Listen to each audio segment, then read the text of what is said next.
All right. Welcome, everyone. Well, thank you so much for being here today. Very, very excited to talk with our panelists about recruiting communities. For those of you who don't know Talent Collective, we are a community for women. You're going to hear a lot more about it from Natalie, who is one of our panelists and one of our co-founders. But we have a variety of different speakers here today to talk about different kinds of recruiting communities that are out there. I don't know about you, but I've noticed in the last maybe 5 years, a lot of different types of communities popping up. And I'm sure there's a ton else out there that I don't know about.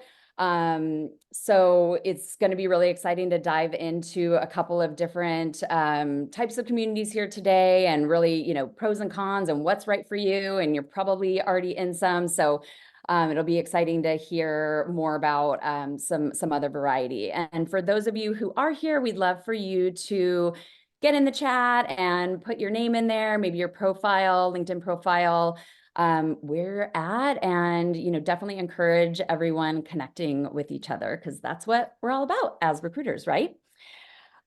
So yeah, since launching Talent Collective in June, I've been thinking obviously a lot more about communities and really, what is the importance of community, right? So I think part of the reason that we started Talent Collective was really twofold. So one is the relationship piece, right? So connection with other human beings, connection with other people in the recruiting space.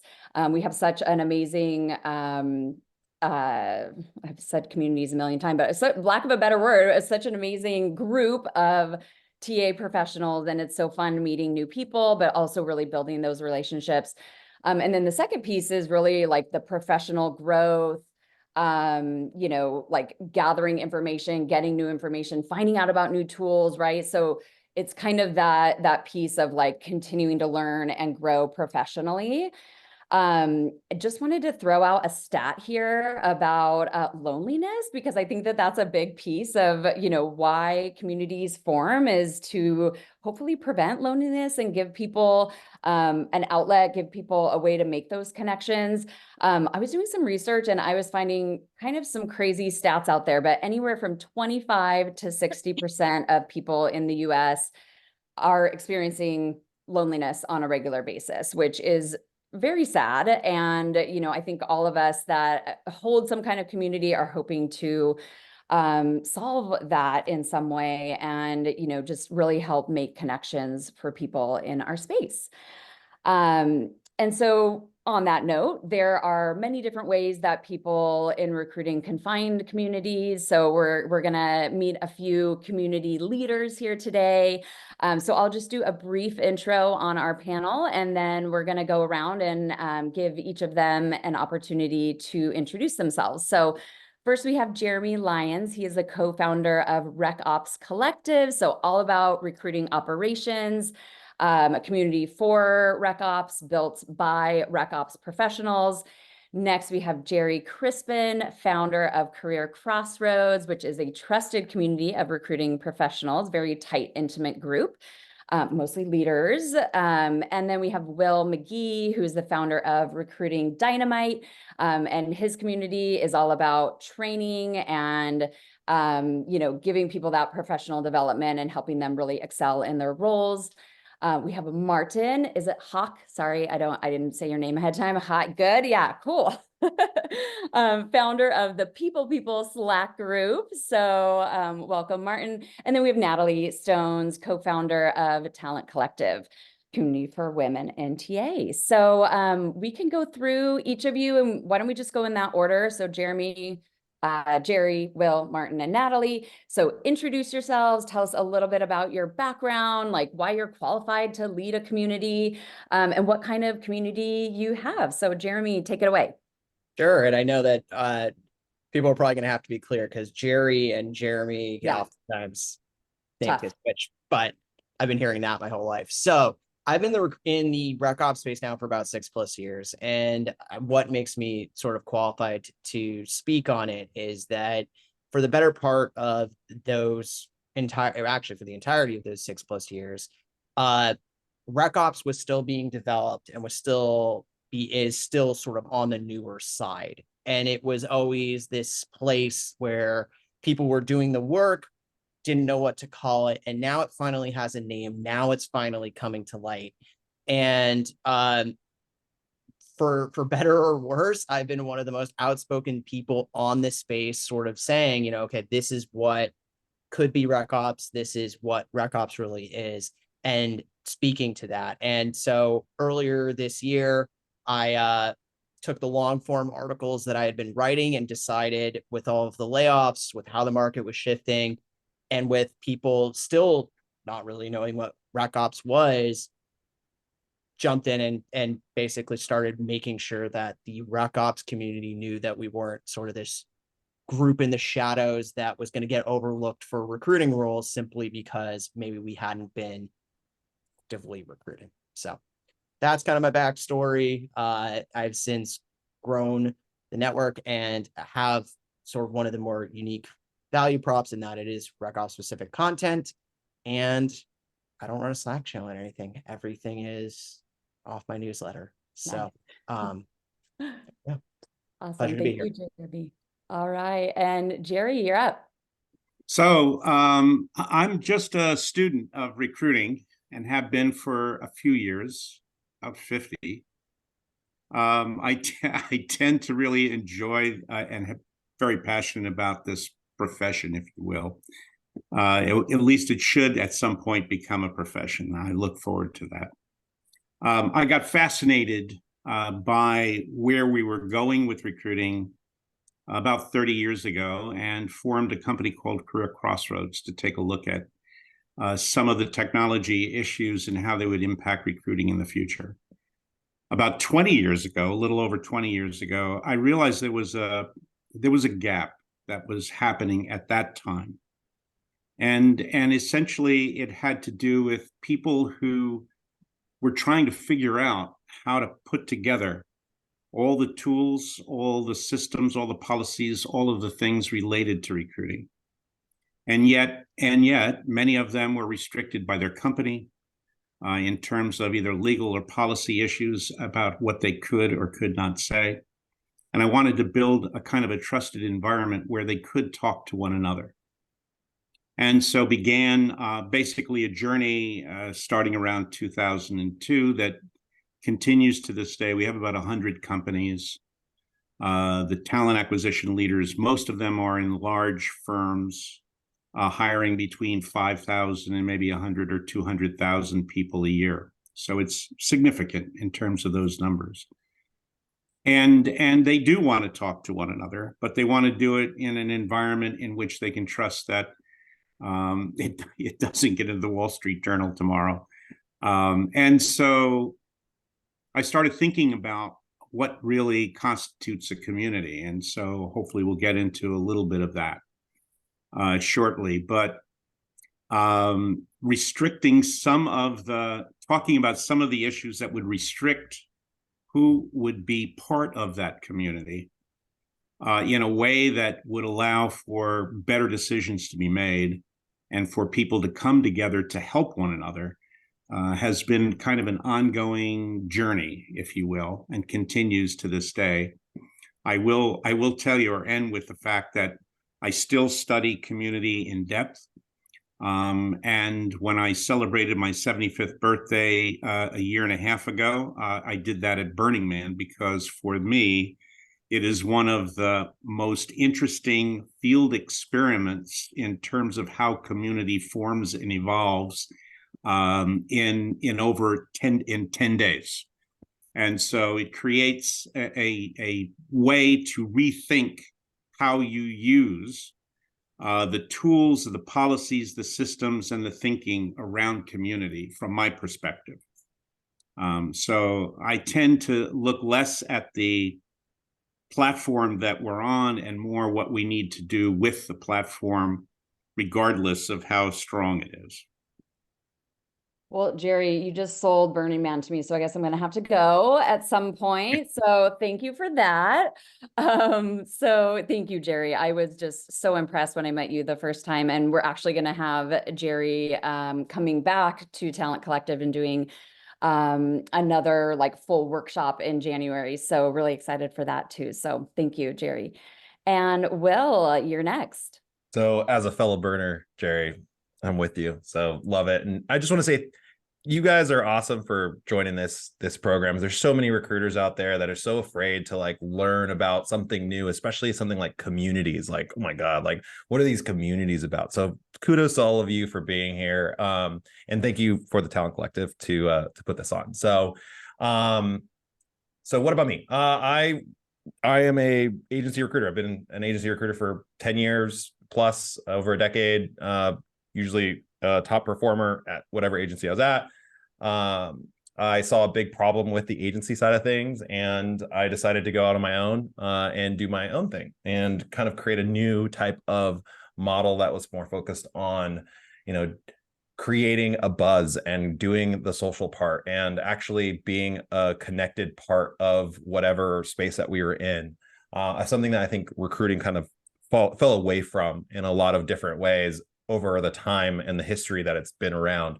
And Gerry will probably talk to that as well, because at the end of the day, we are in a people-to-people space. And I think a lot of times in the agency world, we focus way too much on just the transaction, on putting a butt in a seat.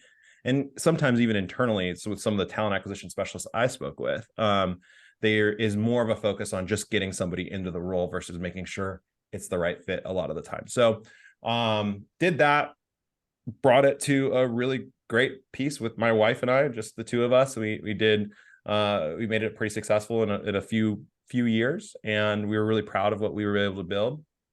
And at the end of the day, though, the A-Talent model was always kind of a testing ground for us to figure out how are these different models and contingency and fractional and embedded, like how do they all play, and who wants what, and how do we sell it, right?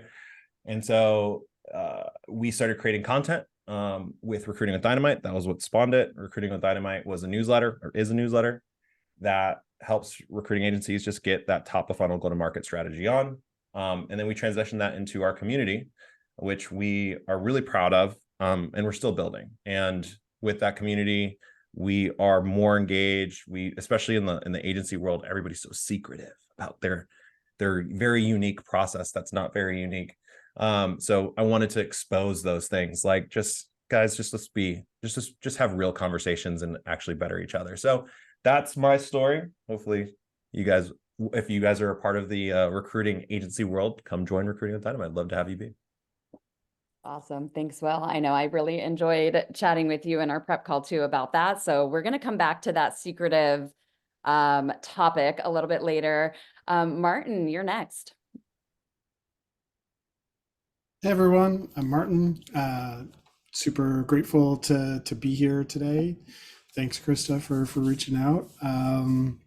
I can relate to so many things that have been said by each of you so far. So I feel like I started out in the agency world, didn't really quite sit right with me and the way my firm was approaching things. And so I went off on my own and then got pulled into the internal space. And so I've spent the last 8 years recruiting internally. Before that, I was literally selling nuts and bolts with a company called Fastenal. They kind of gave me my entrepreneurial chops. I really love their model. And so how the People group came to be, which is a Slack community of 4,500 HR recruitment and operations professionals, probably about 50-50 between HR and recruitment, probably about 50% of the community is in Toronto, and then the rest of the community is either out of the US or international. And it was an accident. I just posted on LinkedIn and I'm like, hey, I'm feeling pretty lonely. So to the isolation and loneliness piece, I used to work at my first tech company that I was a recruiter at. I had a team of like 3 or 4 people alongside me, coworkers. And in the before times, I could like swivel my chair and ask my colleague a question like, hey, I've got a candidate in, final stages.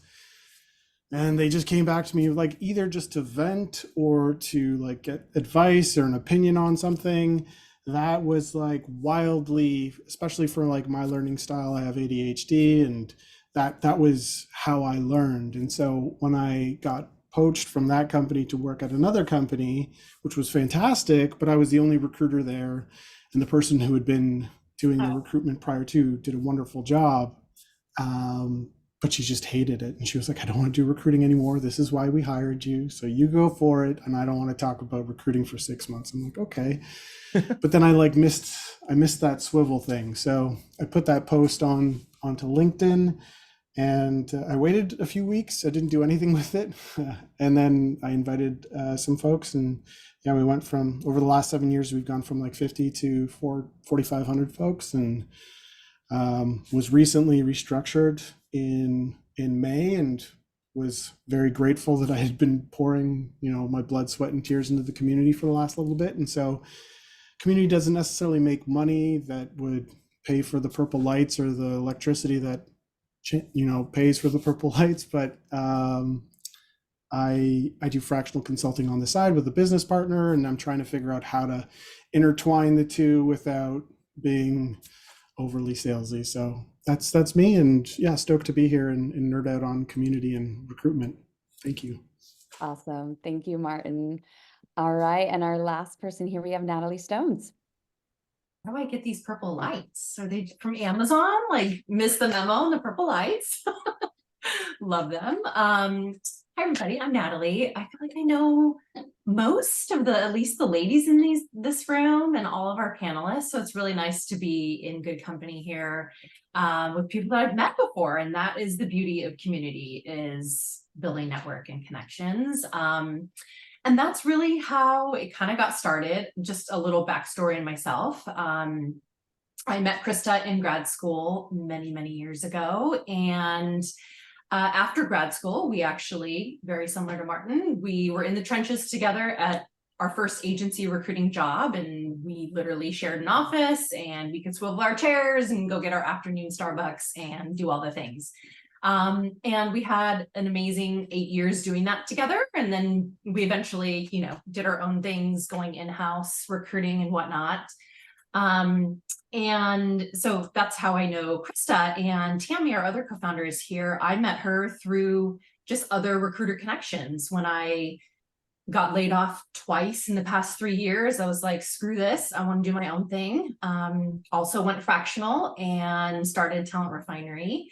And I was introduced to Tammy by a recruiter that Chris and I used to work with. And we just had so much synergy, right? We both do essentially interim recruiting. She runs Ravel, which is an embedded recruiting firm. And so that's how I met my amazing two co-founders. And really how the community came to be was I just couldn't find the right conferences or workshops or networking events that were purely for recruiting people. I always felt like recruiting was a subset of the topics at these HR conferences, or there wasn't as many just recruiting specific conferences available. And oddly enough, here in the Bay Area, there aren't a whole lot of recruiter networking events. And of course, I wanted to elevate my recruiting career. I had in-house and agency, but there's still so much more to know and learn. And I just couldn't find the thing. So I approached Tammy and Krista and was like, let's just build it ourselves. So here we are. We have an amazing community now, and it's a mix of in-person and virtual members. We have a little over 225 members as of this week, and we launched in June. And it's strictly for women or those who identify as a woman. And I'll talk more about why we chose that a little bit later, but really our goal was to create a space where we could elevate and connect women in TA with 3 pillars: professional development, networking, and mentorship. And we've done, I think, an amazing job so far. And we now have successfully launched in 3 other communities. So San Francisco, LA, and Seattle. And we have very big, lofty goals for 2024. but it's fun and we love it and we're not lonely anymore and we get to work together. And now all my coworkers are the ladies in the community because I'm seeing them frequently, weekly, daily, hourly. So I kind of got that feeling back of like being in a corporate office, except I'm in my kitchen office here, in my comfortable pants. Well, okay, I didn't dress up for you. Hey, I was ready for this LA lunch, and I was like, okay, I thought we were coming out to Orange County. We're gonna have some lunch. We're gonna do some community stuff. I was so ready. I had my hat and everything. Maybe in January we'll come visit Okay. you. But anyways, that is Talent Collective, and I'll turn back to you, Krista. Thank you, Natalie. So great. And so some of you kind of touched on this next question a little bit, but wanted to expand further. So we're in December, end of year. So wanted to do kind of like a state of the union on how your community has been this year and what have you really gone through as a community? And then looking into next year and or even further in the future, what do you foresee for your community in the future? So why don't we just go the same order just to keep it simple. So Jeremy. Sure. So I think from a State of the Union perspective for the RecOps community, it's a really interesting time for us. Most of the layoffs have impacted, that we know of, that impacted recruiting, really hit recruiting operations teams pretty hard. And on top of that, given that we normally work with the tools, getting everything connected, we've been asked to sort of help do more with less. But we've also seen what happens where people are really starting to talk about, well, okay, AI can do this thing and enable the recruiter. And so there's a lot going on right now in the RecOps space around conversations of, well, what tools, what AI actually do enable, are easy enough to use. And then something else we've seen, and this has been kind of an interesting thing, is that some of the ATSs out there, the many being launched, have all kind of started to dub 2024 the year of RecOps. And while that is exciting because it means that hopefully more RecOps roles will be opened, more tools will be enabled, people will start to realize maybe this is a group, because we've largely been focused on numbers, that can drive connections, that it will create opportunities for us. But I think it's an interesting space for the moment, with that being in mind, because how are other groups defining RecOps? How are other groups saying this is what this direction is going to be? And, you know, I can see it going a number of different ways, and it just matters about how progressive and how non-change averse people are. It depends on what people are going to learn and where does the tech go. And from there, it's going to be, all right, maybe if it is the year of RecOps, are people going to not understand that it isn't a buzzword, that there are actual real deep skills that are involved in this space that extend beyond just sort of the, hey, you've been in recruiting for the last 6 years and you can talk recruiter to me. It's actually, we need you to pop the hood on the ATS and work that Zapier connection and understand and do all that troubleshooting for a very different way. So it's kind of where I see things. It's both this hopeful optimism or pessimistic realism. It's how I've been describing it, and other things. Off to you, Gerry. Yeah. Well, as you were talking, I think it's been a tough year for everyone in recruiting, but certainly not just recruiting. Tech, a number of different areas, different industries are being hit a little bit harder. I will say that from my experience, there are more TA leaders in transition than I have ever seen before in my career. And so that forced us to start rethinking somewhere in the March range this year as to what we could do to impact that. I don't see it, and I don't see it changing until probably somewhere in the first quarter of next year, from everything I can get from the economists, et cetera. So one of the things, so we're basically holding our own. We still have about as many, probably about 3 or 4 under 100, whereas we probably had 3 or 4 companies above 100. We don't actually look for a lot of growth. But fundamentally we look for the percent of our members who renew or take a break. And we try to find something that we can do for those companies that do take a break, and those who and until they can get their budget back to where they can continue to participate. I will tell you that a couple of the things that we have done in the last 6 months to try to impact that issue. We have a mentor platform, kind of a casual coffee mentorship, if you will.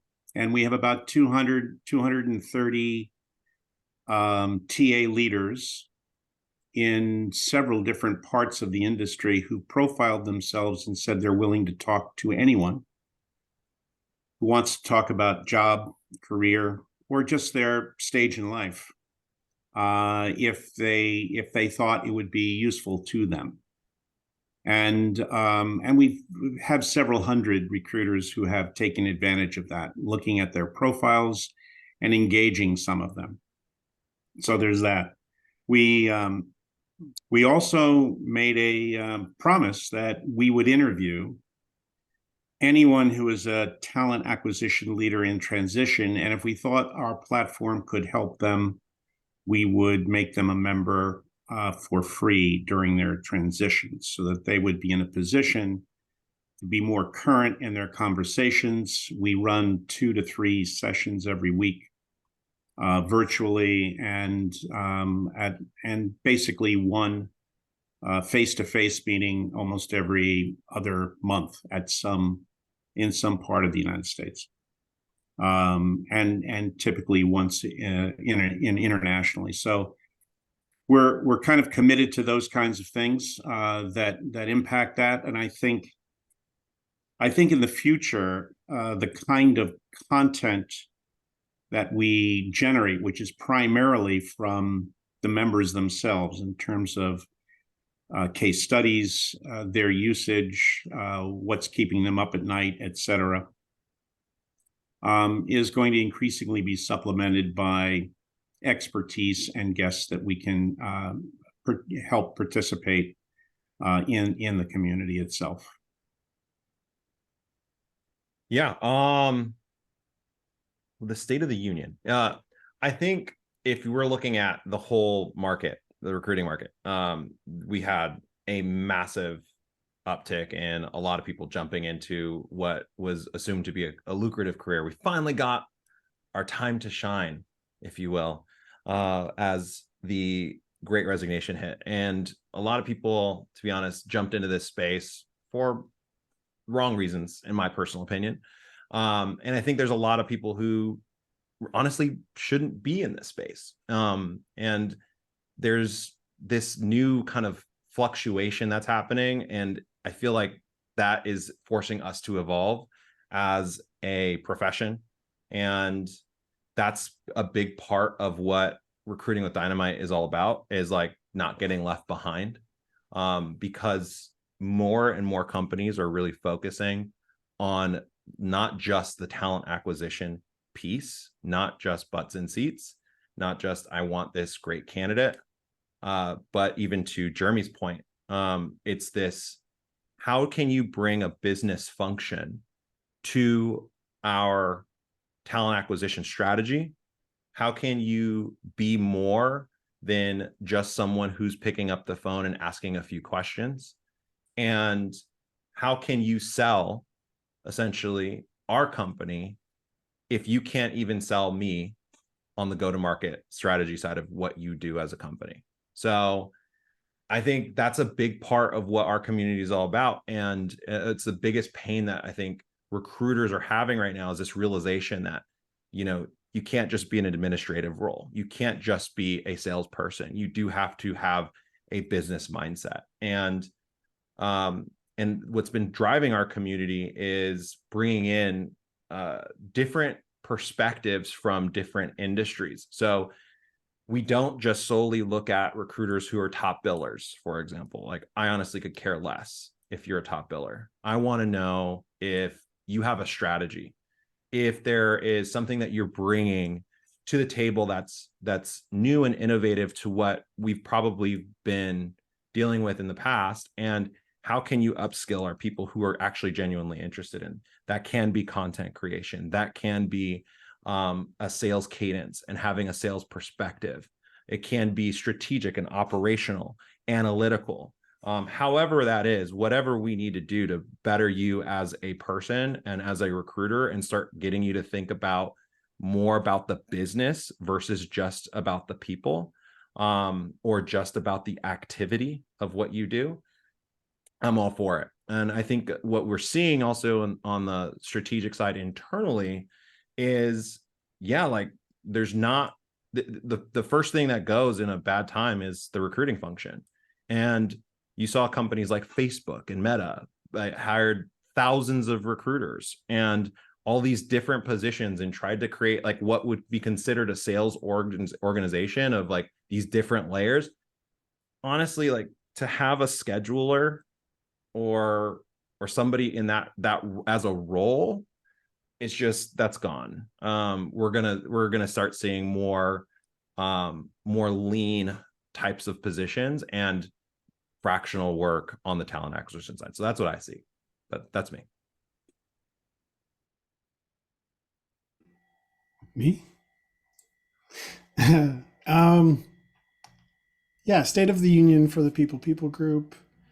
And, I guess I can bring the Canadian perspective on this. I always joke that, like, when we're the US's little brother, little sister, little sibling. So anything that happens in the US kind of slowly happens on a smaller scale in Canada. And we're seeing that everything that you've just talked about in terms of impact to companies and organizations is stuff that we've seen. The, sadly, but also nicely, the state of the economy has driven more engagement in the community, because people are looking for support and because communities are a support mechanism. So I was starting to worry we weren't getting as many emoji reactions to comments, and threads weren't necessarily being answered every time.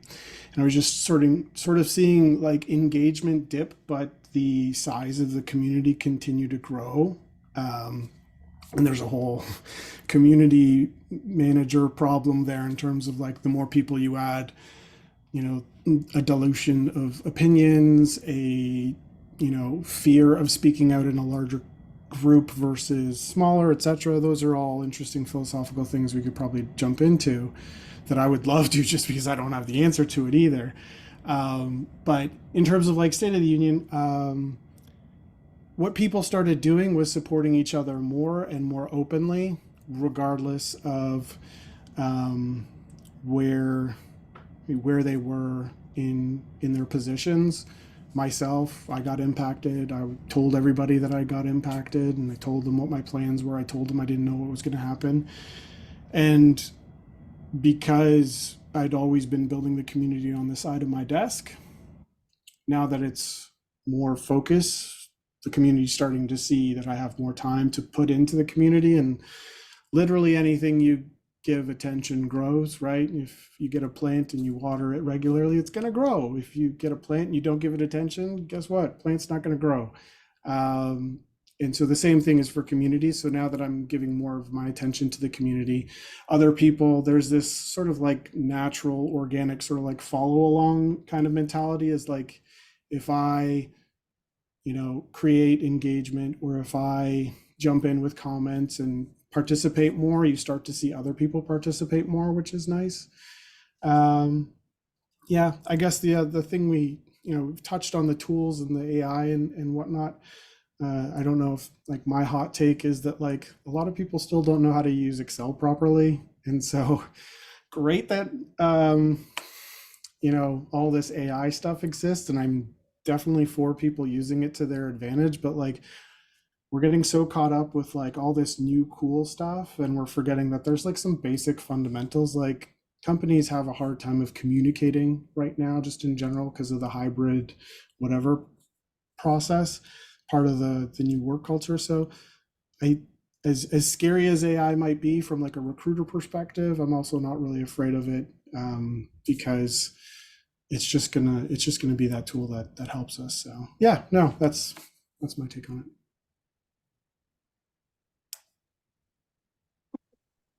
It's funny, Martin. Okay, State of the Union for Talent Collective. I mean, when Krista mentioned that this was going to be one of the questions, I was like, what are we going to say? We're only 6 months in, like, but what I will say is we've had phenomenal growth and just interest, and we are starting to see engagement going. Martin, that was a thing that we were like, no one's responding to our posts here in the platform. Like, is there anybody in here? Do people like it? I mean, presenting the right things. But very quickly now, you know, people are engaged with the content. We're delivering the right kinds of workshops. Overall, I will say we have found kind of our craft in terms of the mix of in-person and virtual experiences that we're curating. So, you know, we wanted to make sure to have something for everybody, whether it's job seekers or people that just like to network and go to social events and have those experiences. We have that. And you, by the way, you don't have to be a member to go to those experiences with us. We wanted to make that also available. We have the virtual workshops and these free webinar experiences so that, you know, anybody, again, whether you're a member or not, can really level up in their recruiting experience by coming to these sorts of things. And then the professional development and the mentorship. We're actually, I don't know if I can say this, but we're launching a mentorship program. Sorry, Krista, if I wasn't supposed to say that, but for any of our members in the room, we will be launching a mentorship program formally in January. And that's going to be something that's really going to, thank you, Joseph, that's going to really like elevate the experience of our members and the peer mentorship. Another thing that we're really, I guess the three main things that we're excited about for like future state is expanding in more local communities. We want to make a bigger impact in more regions. We love that our members are approaching us now to launch. Carrie, who's here in the room, they just launched Seattle last week because they wanted to. So we are looking for more and more members that are excited about partnering with us on that. So the mentorship launching in more markets, we definitely need to make an effort to get to the East Coast. We've been very West Coast centric. So we're going to try to make our way over there. And then the last thing would be our executive offerings. We have some amazing TA leaders in the group, and they have contributed so much in terms of leadership and being speakers and panelists and whatnot. But we want to have a very curated experience for them and understand that the realities of what they experience at the TA leadership level is in some cases different than a non-TA leader. So we're working on more experiences for that. And the last thing I'll say is really building more relationships with partners. We realize that we are not the only subject matter experts in the room. There are tons of exceptional TA professionals. Our panelists here are just, you know, a small subset of that, but we want to be bringing more and more thought leadership from people globally. We want to hear more experiences of what TA professionals are experiencing in APAC, EMEA, on a variety of different topics, agency, in-house, RecOps, anything and everything. So we're really doubling down on how to get more thought leaders contributing to the community. So yeah, that's our State of the Union and roadmap all in one. Thank you, Natalie. Well, I had a couple more questions prepared for all of the panelists, but since we're getting a little bit close to the end here. I definitely want to give each of you an opportunity to speak more specifically about your community. And I have a question prepared for each of you. I'm going to go backwards this time, keep you on your toes. So I'll start with Natalie. And so we talked about this, you briefly mentioned this earlier, but Talent Collective is for just women or those who identify as women. So why did you decide to make Talent Collective just for women? And then what ways do you include male allies? So I'm going to be the one with the bold answer here. My first response would be, well, why not? Right? Like, why not? We can have our own space. I love the men on this panel, but like, we can have our own space, number one. But number two, another telltale thing for us was in the TA function, there are many, many women, but it is often not as prevalent to see the women at the top. And so we want to be able to really empower that to happen more. And again, this is no knock on our male allies that are here on this panel with us. But to the same extent, look at the panelists here. Again, sorry guys, you're in like a hard spot right now, but look at the other community leaders are all predominantly men. And so we were very passionate about creating a space where we could really help elevate women, not to compete with men, not to knock men out, but like to also just have our own experience. So how do we engage men? In alliances, by having them on panels, by having them on fireside chats that are in person. We have them deliver workshops. Many of them own other firms that provide RecOps tools and platforms, and they are our partners, our sponsors. So any way that they want to get involved with the community, we welcome it. It's just, you know, not an opportunity to be a member, but to help contribute and to elevate our members is the ways that we're passionate about, you know, involving men within Talent Collective. Sorry, guys, that's a really harsh response, but it's my response. And we have a holiday party in the Bay Area on December 15th, and men can come. So anyone who's in the area, please come. We'd love to see you. Okay, we'll go to Martin now. Thank you, Natalie. I'm actually a member of a lot of different Slack communities, both like HR focused and then a couple that are recruiting focused.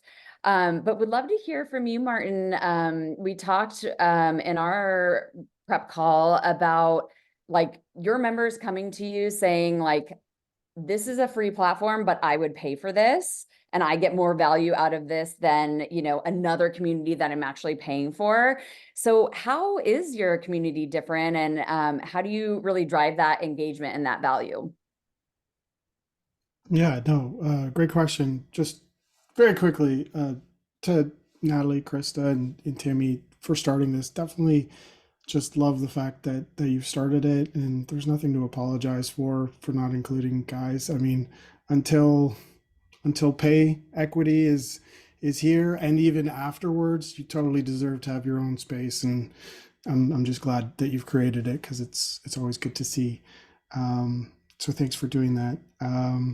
Yeah, in terms of, you know, paying and for the community and how that's like impacted. To be honest with you, I'm just terrified of charging my community members. I haven't pulled that lever yet.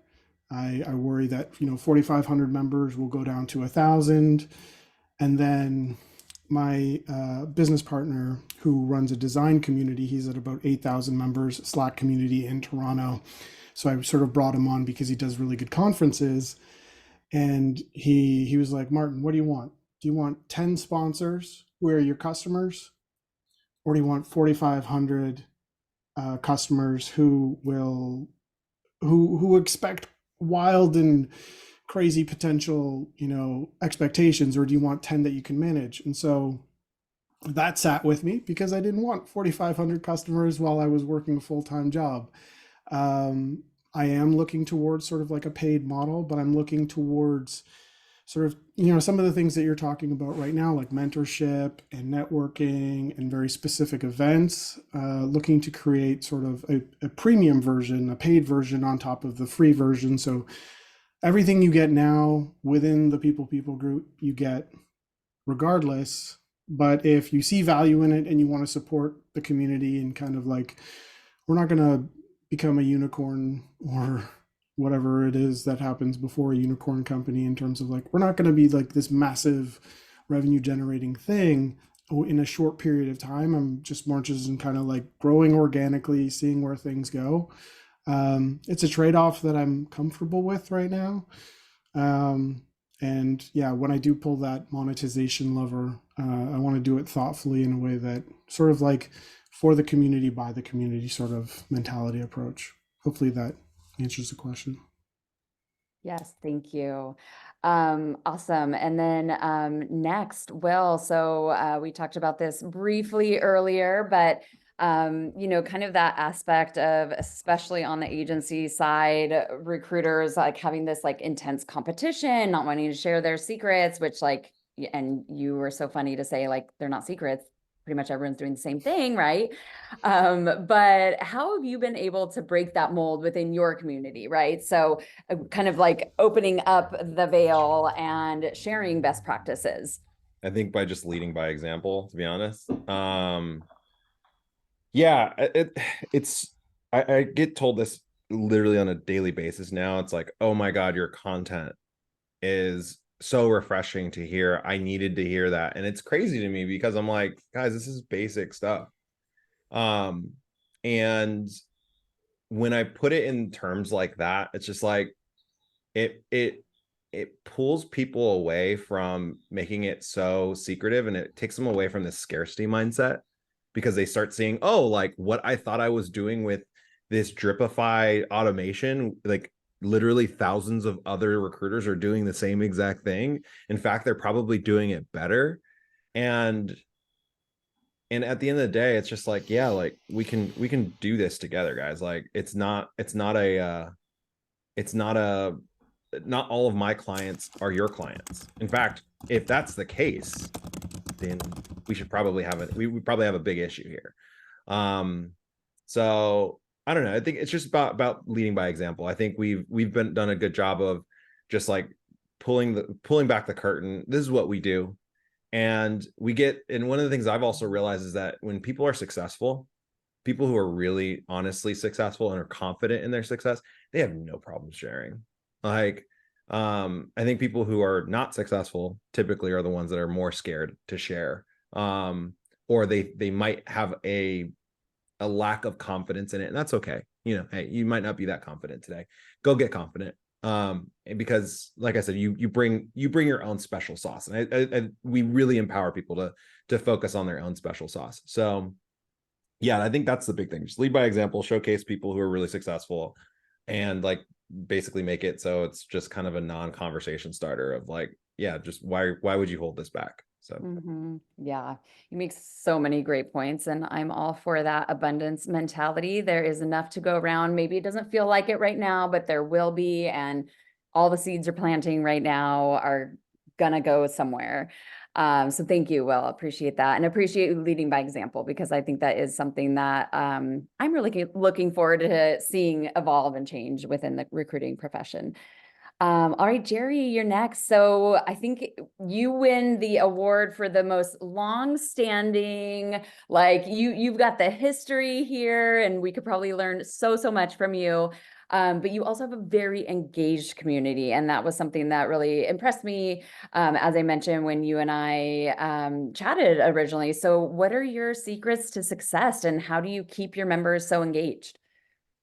I think, well, first of all, I love listening to the different kind of models and approaches that people have. And I agree that we're all kind of in the same business and not, because we're all looking for a different sense of how we build and develop the community based upon, you know, our interest to some degree, you know, and that's kind of what I'm learning here today too, is my community really is internal recruiters who work in very large companies.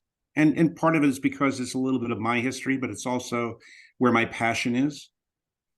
And I think that when you start focusing in on the aspects of what a community really is, you start getting a lot more clarity about what it is you want. and I'll tell you, you use the word loneliness as one aspect of why you wanted to build community. But I think when we look at how that transforms really into belonging is really when we start looking at the positive side, not the negative side. There will be people who will be lonely no matter what the situation is. And so fundamentally, I really want to serve the people who respond to an outcome that we call belonging. But what is that? And it's really people, in my opinion, and from what I can read and understand in my experience, who have shared interests. They have a shared identity. They have shared values.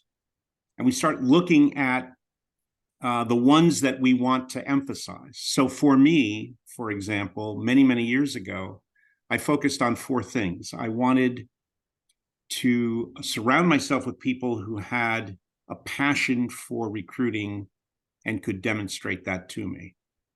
I wanted people who were compelled to constantly improve what they do. I wanted people who had critical thinking skills and how they challenged and engaged each other so that, I could learn from them. Not just have somebody say, yes, that's cool. I want somebody to say, boy, it could be better if you did this, or, but to do it in a way that makes me feel good about, what I've accomplished so far, even though it may suck and it's a problem, because I want that trusted environment where I can share stuff that didn't work just as well as that does work, and where people are supportive in relation to that. And so the other side of that was a willingness to share unconditionally. So I think in a community, there's those factors. There's a kind of reciprocity in which I'm supportive of you, and there's an expectation that you're supportive of me.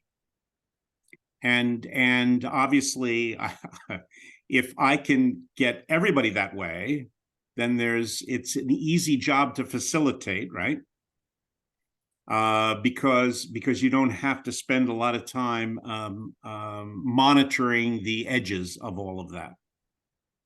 And so I spent a good deal of time interviewing people who want to be part of my community, and probably turned down about 10 to 20% of them who would be willing to pay.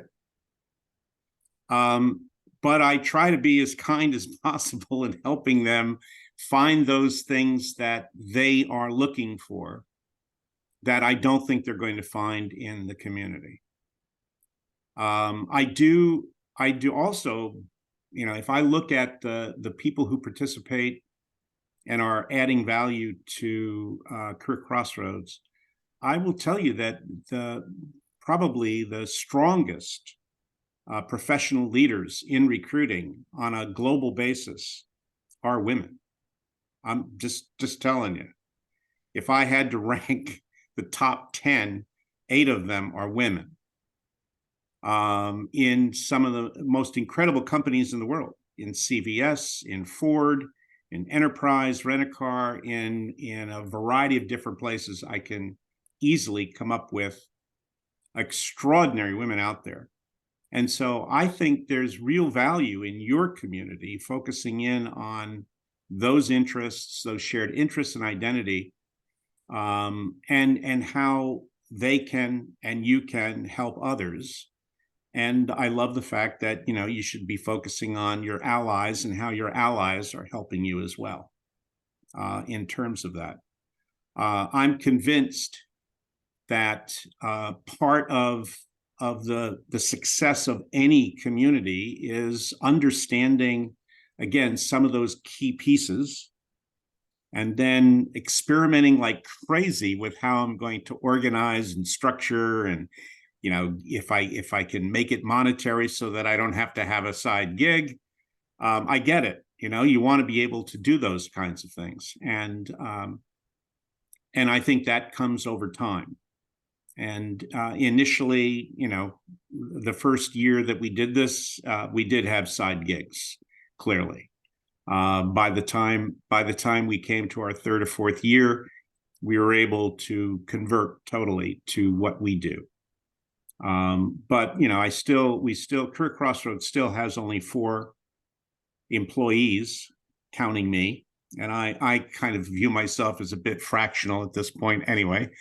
And 2 of whom are women, and I think we have an extraordinary opportunity to continue to grow in the narrow way that we do, but in again a limited fashion, where we keep focused on what it is that's important to us, and that's a trusted environment where people can engage one another, feel that they belong, and be able to express themselves in a trusted environment. Thank you, Gerry. So Can many Gerry things can to Gerry come to say. the barbecue? I want Gerry to come to the barbecue. Gerry, you're invited to my I barbecue know. anytime. I was actually going to send you an invite to our holiday party because I'm like, I got to meet I you in like person. that. It's going to be a little bit of a trek. I have a Airstream, and it would take me, I think, half a week to get across country. But I might try. Nice. Okay, well, we only have a couple minutes left. Jeremy would love to round out our discussion and talk more about your community. So you have a newsletter community, which is pretty unique, and you're very focused on recruiting ops specifically.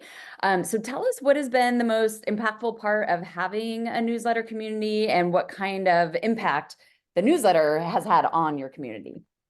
Yeah, so I mean, the problem with going first is you never know what the people behind you are going to say. The problem with going last is you usually run out of time to talk about it. So, real quick on that, and then I want to yes and a whole lot of different things here. So, part of the reason why I started started it as a newsletter was because there were these great communities around. And I have always been one to say, like, I would rather unify than start my own thing and fractionalize something else, unless that fraction and that fissure was already there. And so for me, it made more sense to hype up other groups and use that, and then just sort of say, well, okay, you know, if you want a email newsletter, here's the options. And I was very intentional about the information that I included in my newsletter. It is RecOps jobs, so people had a reason to also come back and look. It was RecOps people who are looking for jobs. So I have a section in there for that. Then I also wanted to include highlights on tools in the space, because we get inundated with so many emails. It just sort of helped bring everything together about, you know, okay, this is what Ashby's doing. This is what Greenhouse is doing. This is what Lever is doing. In case you missed it, these are kind of things that you should be keeping an eye on. And I wanted to make sure that that was open and free. And that, to Martin's point, I will always keep that newsletter free. Anything that I am talking about that's a product there is really just sort of like, hey, they're in this space. You probably should know about it. Here you go. But I never wanted it to sort of be seen as like, here's at the top of my newsletter, the sponsor of your newsletter is this, because I felt that it would discredit my credibility as being this unbiased source. And on top of what RecOps Collective does, I mean, I love my social side. I love my community building side. I do have that other side where I am helping companies select tools. I'm helping companies redefine their processes. And I also pull people from my community, people who are looking, and sort of redirect and say, hey, look, here's the thing you can do, go and do it. And so for me, that's what sort of pays for my newsletter and things of that nature. And it's meant to be as accessible as possible. It's meant to help people as much as possible. And I've always said, I said this morning, actually, every week I do a post on LinkedIn that is all the companies that have done layoffs. And I do that post, and it's very intentional, not because I'm trying to throw shade on these companies for doing these layoffs, but to point out to people that when you get laid off, it is an isolating incident. all of a sudden you go from being in a relationship to being out of a relationship, and it hits you very differently. It hits you at different levels, and I've written an article on that.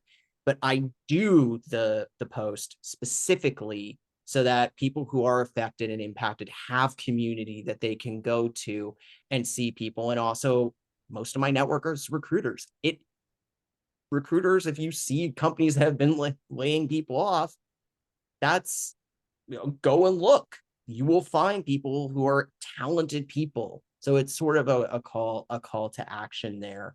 And also, because everybody has addressed this, when I started RecOps Collective, I have two of my co-founders are female.